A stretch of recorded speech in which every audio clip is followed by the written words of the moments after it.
আজ আমি মাছের ডিম, আলু আর উচ্ছে দিয়ে ভাজা করব। মাছের ডিম থাকলে আমি এই রেসিপিটা একবার করি। তো আমি কড়াইতে 3 চামচ রিফাইন অয়েল দিলাম, দিয়ে আমি প্রথমে উচ্ছেটা ভেজে নেব। উচ্ছে বা করলা যাই হোক, একটু নরম করে ভেজে নেব, একটু লাইট গোল্ডেন কালার আসা পর্যন্ত আমি ভাজবো।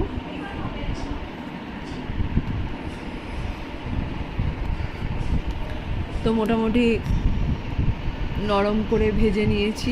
এই সময় আমি আলু, টমেটো আর একটা পেঁয়াজ কুচি, মিডিয়াম সাইজের একটা আলু নিয়েছি, নিয়ে আমি একসাথে সবগুলো একসাথে ভাজবো। একটু লবণ দেব, একটু হলুদ দেব,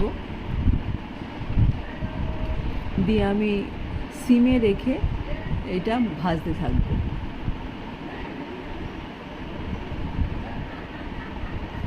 ধীরে ধীরে সিমে রেখে এইটা ভাজলে এই সময় আমি মাছের ডিমটা দিয়ে দেব।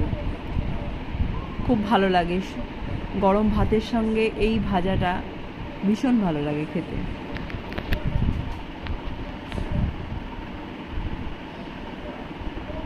মাছের ডিমটা কন্টিনিউয়াসলি দেওয়ার পরে একটু নাড়তে হয়, না হলে গরম হিটটা পেলে না মানে মাছের ডিমটা জমে যায়।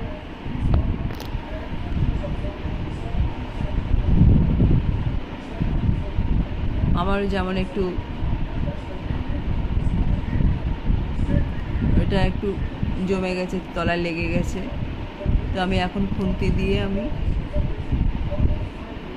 এটা ভেঙে ভেঙে দেব।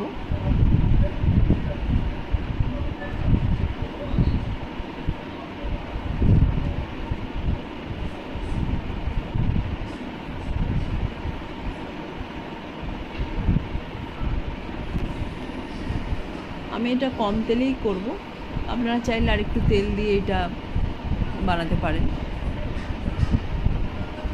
আমি ধীরে ধীরে